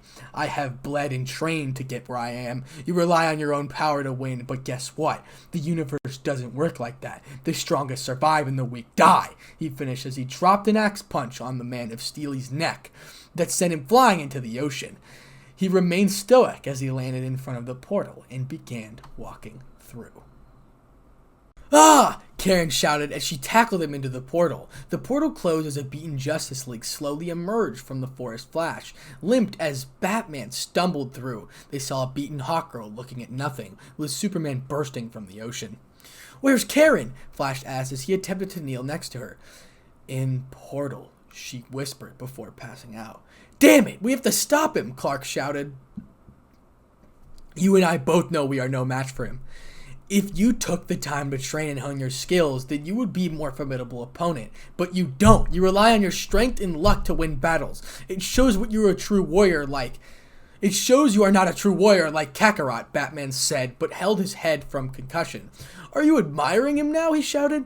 He is someone that truly is deadly. I watched him fight Karen and Shaya from the forest. He executed his moves with efficiency, no wasted movements, and more powerful strikes. He fights like a true warrior, and it shows he continues to train even after obtaining so much power. He reasoned as he walked towards the jet. What do we do then? Flash shouted as he limped to the jet. Train, Superman said as he carried Shayera. Everyone saw Kakarot flying through the portal with Power Girl pushing him. They shot the They shot towards some ruins and landed in a massive mound of dirt. He slowly looked and shook his hair to get the dirt out of and looked towards a weak Karen who was laying on her back. Why would you do that? If you were as smart as the hub said, then you wouldn't make such a stupid mistake and come to my planet where our sun is sort of like red and stuff, he said as he picked her up by her arm and threw her over his shoulder. He flew out the dirt mound and shot towards the palace. He landed in the courtyard and walked to his throne room. He walked through the steel busted doors and saw Barda overlooking the battle group on the approach of his planet. She gave a sly smile when she saw him with Power Girl over his shoulder. He raised his finger before she could talk. She followed me home. I told her no, but she tackled me into the portal, he explained as he walked to the guards. Take her to the dungeons. He came back and saw Diana talking with Barda, but he focused on the holo display. You filthy dear, Barda said with a smile. I thought that's how you like me, he replied back with a smirk. You know me too well, she replied. All right, Barda. Get Diana and her people situated with the new training regimen. I will take care of the battle group coming. I have some pent-up anger to release. There's other ways to release that anger, Barda replied with a sly smirk. Ha! Just do what I said and we'll see what happens after I get back, he said as he checked the numbers of the battle group. He narrowed his eyes as he saw the size of force and decided not to enter the fear. You want to insult my planet by sending a weak force, then get ready for hell, he said to himself as he pulled up commands for his planet. Let's see. Furies here. The Furies are here. There is 10,000 dregs and 5,000 parademons, all trained and ready to fight, he said as he walked to the other side to see where the force was heading. Coming straight for me, the battleships are slow, but powerful. The crews are only carriers troops with little weapons to put up a fight. They follow behind them, so I need to take out the battleships before my troops can attack them, or I can't let them walk right up to us. That might cause some damage to the facilities. He pondered as he checked the distance and time it would take to reach them. My lord, we need some help. The Kryptonian is awake and is burning holes through the labs, the guard explained as screaming was heard from the lower levels. Then put her under a red light. That should make her harmless, he ordered. Yes, sir, the guard left, and she ran straight into the frowning Glatona. He apologized to the woman as he ran past her. What is it, Glatona? He said as he looked at the map, clearly busy with plans. New Genesis' battle force is heading here. That's right. I'm going to let you fight them, he said as the red button was projected from the map. Well, that was easier than I thought, she confessed, began walking away. Stop! Come back here, it commanded. She turned around and slowly walked to Kakarot. Yes, my lord? What were you up to? He narrowed his eyes with suspicion. Oh, I was, coming to see you about the battle ahead. His eyes were burrowing into her soul. There's communicators for that. No, hurry and tell me before I order you not to join the battle with your Furies. I came to see you, she muttered. What was that? I couldn't hear you, he taunted. I came to see you, she said a little louder, but gasped as he wrapped his arm around her waist. His hips pressed to hers and her back against the wall. She moaned while she slipped his... Oh my god, whatever. We'll continue this when the time is over, he declared as he pushed the glowing button in the entire palace. Time for what? She asked. War.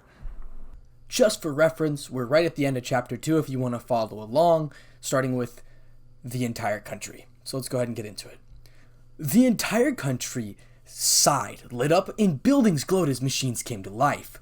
The parademons and drakes ran to the armory to suit up. The parademons were filled to the line as they walked through the building that contained their armor. Flashes of light shot through the windows as each parademon stepped inside. They came out completely covered in golden armor. To those who never trained, the armor would weigh at least 100 pounds. To them, it was lightweight. As they sprinted to the courtyard, their wings were covered in silver armor as well. They held weapons that required a strong being to hold. Huge cannons that had precise aim and fast fire rate were held in each arm. Twin blades were attached to their hips, and a special thing about them, they had powerful concentrated light that was trapped and formed a single blade. Standing at 7 feet tall with enormous muscles, the parademons were ready for battle. The drakes stood across them dressed in their black and glowing red armor. Their helmets showed glowing red eyes like Darkseid, and their energy assault rifles strapped to their backs. They held one energy sword in their arms, in their palms, with hidden weapons inside their suits to give them an edge. The furries stood at the entrance of the enormous courtyard that overlooked all the soldiers. They saw the tanks drive in and troop transports arrive and land, ready to take off when the battle began. The Furies were all decked out in super armored versions of themselves with Granny Goodness and Wunderbar standing in front of them. All heads turned when a recently cleaned Kakarot and fully awake Maxima walked down the steps of their palace. Maxima was smiling at seeing the whole army in perfect order for their god, and the terrifying presence of the parademons. She smirked when the army raised their swords to the sky as Kakarot stood above them with his arms crossed. He was joined by Barda as they looked at the sky to see blinking lights draw closer. "Are they ready, Barda?" Kakarot asked. "Yes, dear, but we have a problem." "The Amazons?" "Yes, they want to fight as well. I believe they won't take no for an answer." "Where's Diana? I want to speak with her," he commanded. "She's coming, Kakarot," Maxima said as she pointed to a flying Amazon coming towards them. She landed with grace as she walked towards Kakarot with his commanders. "Why won't you let us fight? This is the reason I brought my sisters along," she said in a low tone. "If you want to fight, then join the fight.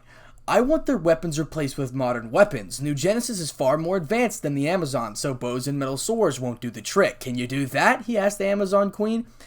"It'll be partially done. Some of our weapons have unique abilities that technology won't be able to replicate. Other than that, it will be done," she replied, and took flight once more. "Go with her, Barda, and make sure they know where they're going when the fight starts. We'll get the troops into position when they land," he commanded. "At once," she finished and jumped onto the transport. "Granny, you have to command your Furies and Parademons. I want their air support taken down and their troops transport shot out of the sky. Send your Furies in after the enemy lands, not before." "Yes, Dark One," she responded. "Wunderbar, you have full command of the dregs. Do what you want with their thin numbers, and if you can, take out their ground support so the rest can be handled by the Amazons." "Yes, sir," he saluted. He walked towards the balcony to see all his soldiers looking towards him and waiting for his words. "Listen here. Your greatest enemy has come to keep you in line, to keep you weak. What they don't understand is that the soldiers of Apocalypse have become greater than their own. Their High Father sends a small force to take care of you, a small force. They think you are not a challenge since the war began. Today is a test for you, to see who is capable of delivering death and pain to our enemies, to see if your training has paid off. When they land, I want to hear their screams as they die. I want to hear their ships crash and burn to the ground. I want their High Father to know he fucked with the wrong planet." He shouted and caused the whole army to erupt in cheers and parademons roar in confidence. "We have a problem, Kakarot," Maxima shouted as she listened to her communications. "What is it, Maxima?" he asked as he turned around. "My ship in orbit says there is another force heading straight towards us. They used the meteor field to hide their presence from our scanners and are closing in fast." "Damn! Alright, listen up, generals. I'll take care of the ships coming from our blind side. Proceed as planned, deal with the small battle group," he shouted as an aura came to life. "What are you doing, Kakarot?" Maxima shouted as she saw his hair began to become sharper and electricity surrounded his body. Everyone stared at their god as his aura grew in size. The soldiers gawked at the spectacle, as heard their god shout to the skies. The Amazons felt small quake as they prepared for battle and saw glowing golden light. Diana knew who it was, and questioning of his power was the rest as the rocks around them levitated. Barda smirked as she saw the shockwave and dark clouds form around the palace, knowing her husband was causing it. "He truly is a god, my Saiyan god." Over the chatter of the Amazons was all she heard. "Must be Kakarot's power output. It was interfering with communications. Why would he be doing this?" she asked out loud. "I believe that is the reason why, sister." Artemis pointed out the huge ships entering the atmosphere, dropping troops transports near their location.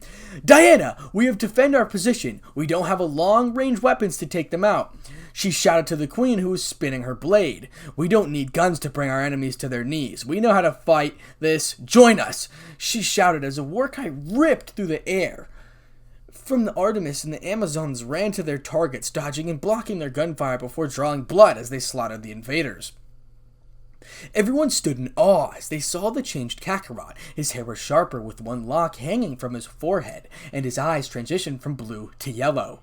Other than that, nothing had changed except for the bioelectricity that shot from his body. He narrowed his eyes as he saw the sneaking armor and began dropping troops and deploying air support along the tanks and turrets. Wunderbar, he shouted, his tone more menacing. Yes, sir, he said quietly. Take half of Dregs and help Barda take out the ground support. Yes, sir. He hurried away to the transport, to Drake's battleground. Can you handle the force this large, Granny? He asked. It will be simple, my lord. Good, take them out of the battle. I want a victory on that battlefront as soon as possible, do you understand? Yes, Kakarot, she responded left with the Furies as they took a large attack force to another front. He raised his hands and took aim at the cluster of battleships and cruisers. With grunt he launched powerful beams and engulfed the ships that caused a massive explosion. Ready to fight, Maxima? He asked with a smirk. She responded with a smirk of her own as they took flight. They saw the battlefield that Barda was located and were impressed by the number of bodies laying on the ground, some filled with holes and dregs and many missing limbs from the Amazons that were hiding from the tanks and turrets. He smirked as he fired the beam at the barricade of tanks and turrets, vaporized them upon impact. The Amazons and dregs shouted at the Triumphant as they pushed forward. Help them, Maxima! I got the ships! He shouted over the noise. She gave a nod before drawing a sword. She had taken an armory, flying down to help decimate the soldiers more. Now, time to show them what a pissed-off Saiyan can do, he said to himself as he approached the ships. Barda looked at to see the screaming Maxima swoop and began slashing soldiers left and right. She saw the tanks already locked onto her, but a green blast destroyed the vehicles and a smiling Ariza landed next to her, glowing with energy. What took you so long? She asked the young lantern, but received a glare from the woman.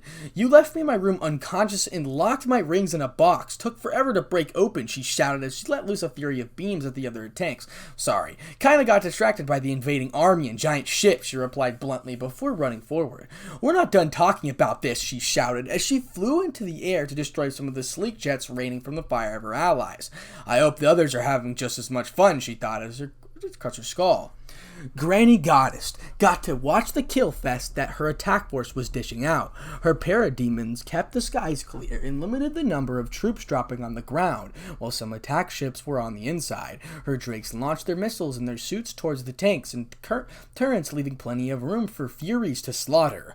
The Furies left the rivers of blood as Lesh's whips were moving so fast that it cut right through them. Speed Queen ran through the soldiers with her sharpened gauntlets, making heads roll off her neck slice open.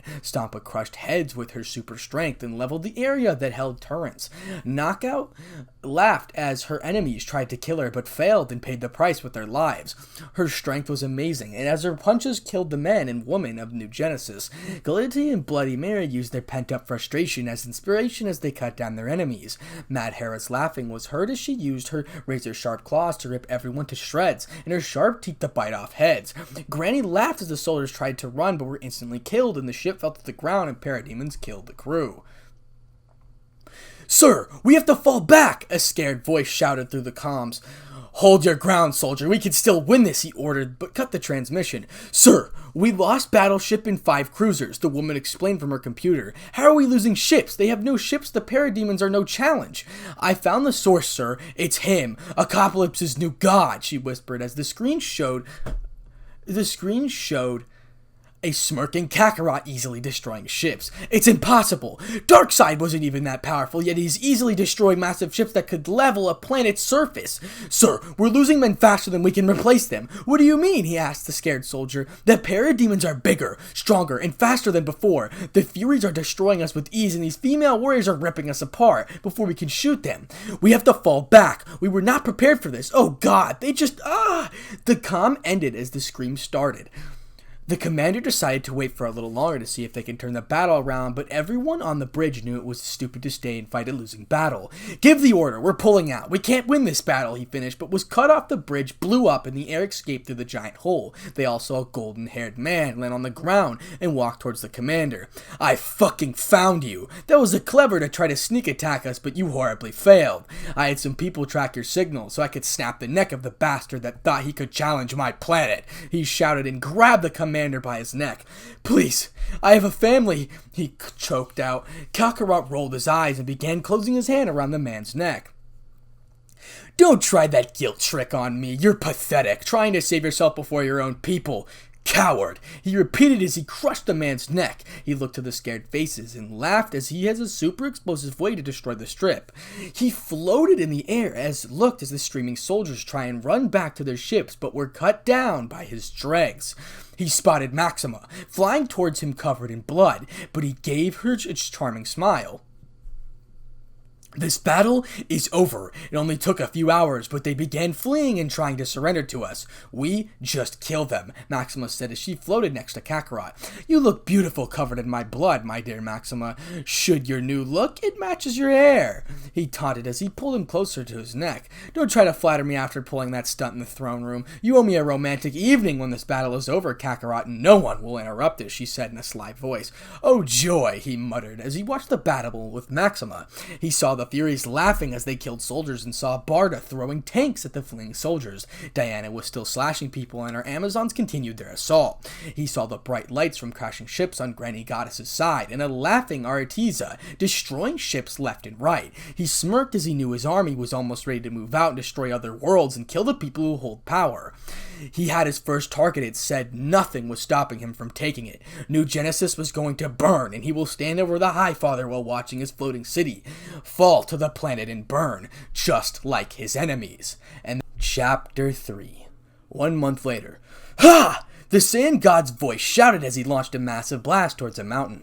Diana watched in awe as she saw the blast get closer to its target.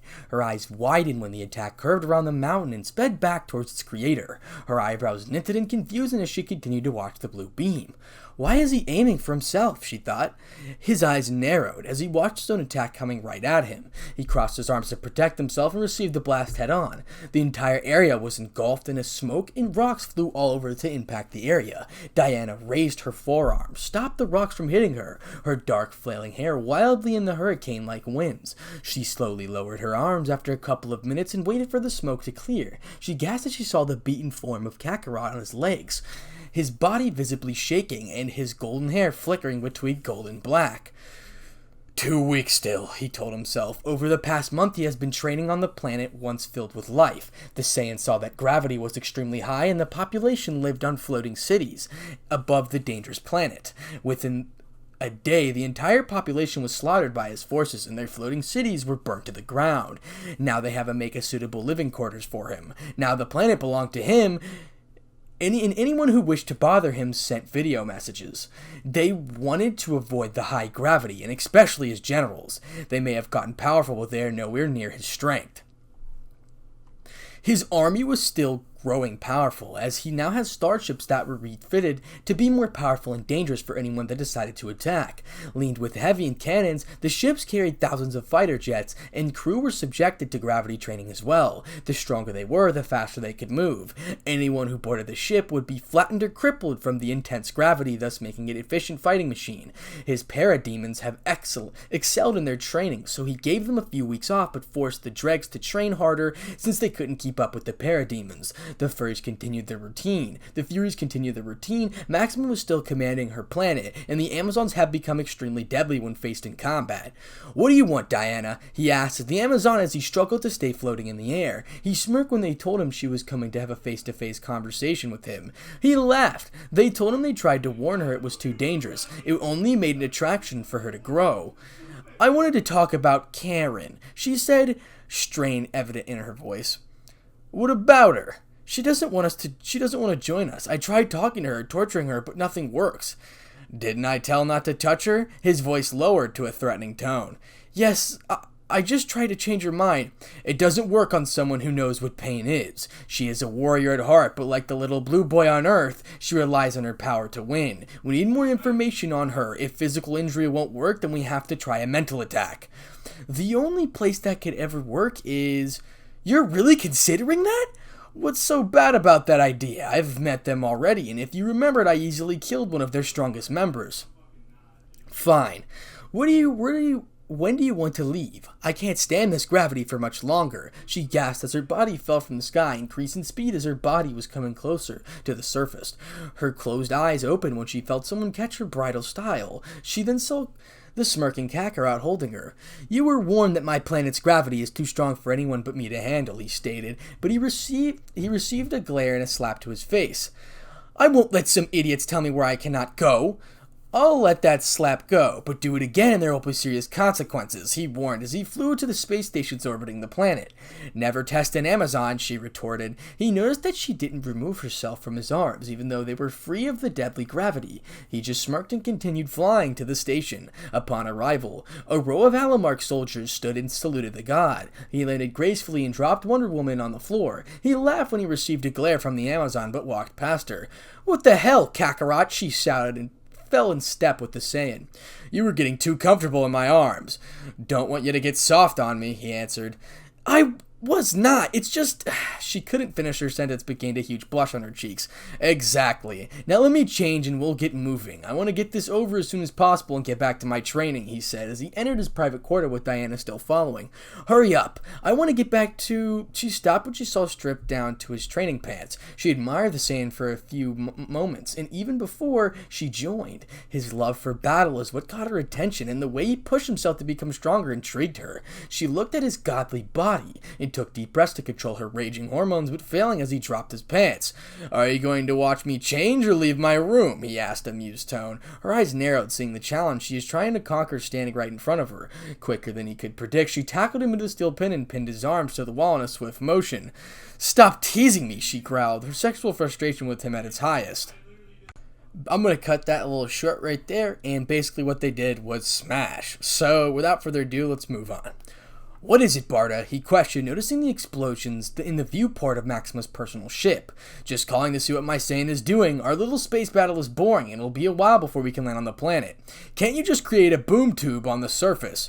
"We could, but they have ground covered. We would lose more soldiers than what it's worth." "That's true. My soldiers may be stronger, but they can still die by the same means."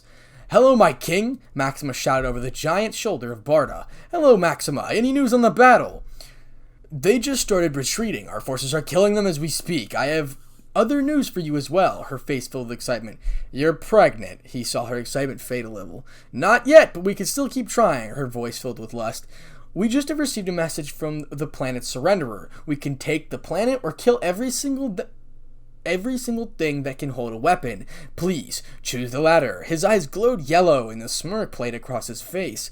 "Kill them all. I don't want all of our enemies to know I actually show mercy all the time. Have fun, my queens. Bring a souvenir from their leader back to me, or better yet, bring his head." "My pleasure, Kakarot," Barda responded before cutting the link. "I thought you said you were going to wait for me." He knew who was behind. "I did, but Saiyans are usually impatient and tend to explore their planet. I saw the arena and decided to..." He turned around and almost lost his breath. "Check it out." He saw Diana a black jacket, the sleeves rolled up, her silver bracelets replaced with golden ones, her shoulders had extra padding, and a black choker with a golden center around her neck. She wore red fingerless gloves that reached to her forearm, black tight spandex with black high heels that some kind of gold braces on her ankles. Under her jacket was a red corset with golden W around her waist, but it was a golden bell. On her head was a gold band with a red star. Just like on her shoulders, she donned on her sword and shield on the back of her weapons for the mission. Her icy blue eyes stared at him at a black flare held with the wind. He wasn't ashamed to admit, but she looked extremely beautiful to him in every way. "What's wrong, Kakarot? It seems something's bothering you." Her smirk was evident as she watched the Saiyan god collect himself. "Nothing." He looked away, trying to hide a small blush. "Liar. Well, at least you look threatening rather than a sight for sore eyes. I was wondering if you were going to fight in your underwear during the war," his cocky voice slowly returning. "I would've if someone didn't destroy my armor. Like I said before, it was in the way." "Whatever. Are you ready to move?" Her Amazon attitude taking over. "Let's move. I feel tired sitting here watching these battles," he yawned. "They only fight so they can impress their god. I mean, we did destroy New Genesis forces with no casualties." He placed 2 fingers on his head and gestured for Diana to touch his shoulder. "Now, you have everyone supporting you in this fight. Traits of a true leader. Make sure to take outside the satellite," she ordered. "Why?" He concentrated on the planet Earth. Within the second, they appeared on space and close to the floating satellite, the Justice League headquarters. "If I know Batman, then I know we'll have some kind of security measures to stop intruders from obtaining their data," she explained. Then we need a distraction. Draw their heavy hitters and support to one location. His hands began glowing. It would make sense. A major problem that would draw many of the League away. She smirked and flew a couple of feet away from his glowing body. Then let's create a distraction. Ha!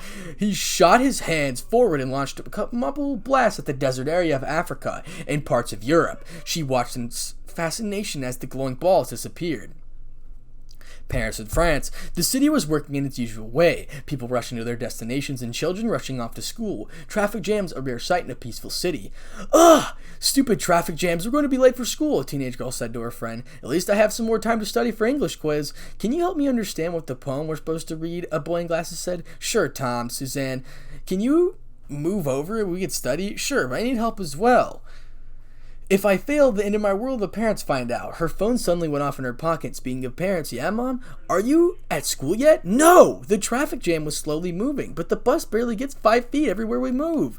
We do need to find a better way to go to school. What's that? Suzanne, look! Her friend shouted. She moved past to look out her window. Those are some bright lights, and loud. Tom shouted just before seeing the balls of light hit the ground far away from the city. Boom! The very ground shook, and the bright engulfed the sky.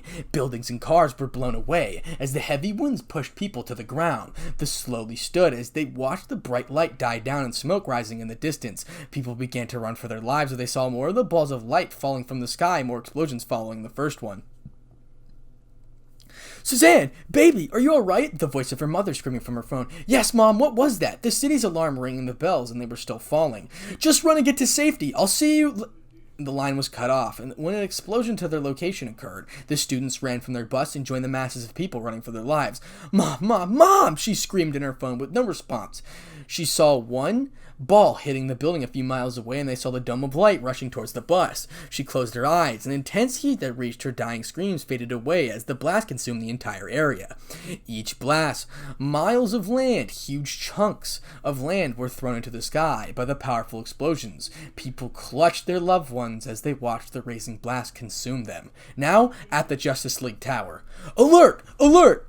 The robotic voice repeated as the entire base was moving towards the main hall. To be debriefed, Superman raced to Batman's location with Supergirl following. They shot through the open doors to the monitor room and looked at the various images at Earth. Many focused on the European continent. Supergirl gasped as she saw the burning continent, filled with lava pits and huge craters. Tears came to her eyes as she saw the great cities of Earth burning and buildings gone with corpses that survived disintegration burning on the ground. What happened? Superman said, looking at the images in disbelief. Balls of light fell from the sky and landed in major cities. It stretches from Africa to Europe. He's typing furious as he dispatched members to help in various locations. Who could have done such a thing? Kara said as she wiped her tears. We'll find out later. We need to get down there and see who has survived, Clark stated. Agreed. Go help. I'll stay here. Take John with you to help, Batman said as he watched the raging flames. Let's go, Kara. They all flew up into the room towards the bustling hangar. Batman stopped typing and looked out the window to see the mini jets flying towards the planet. He suspected who it was, but couldn't find a reason why he would attack them now. He resumed his typing and used the radars to scan the darkness of space for any life signs. Now he had to wait and see what would happen next. And that is where we are going to stop for now. Alright, almost at the end of chapter 3. Thank you guys so much for the support on this series so far. I cannot thank you enough. Remember, the author is OverLord Hater, and I am just reading. So thank you once again for all the support. Once again, thank you Mr. K and Conrad for becoming a channel member. And I cannot thank you enough for the 100 likes on the last video. A lot of people seem to support that video. In fact, more than the other ones, which was really hilarious. So once again, thanks for all the support. I cannot thank you guys enough. And let's try to hit 100 likes again. Without further ado, and Palpowski / Spartanic out.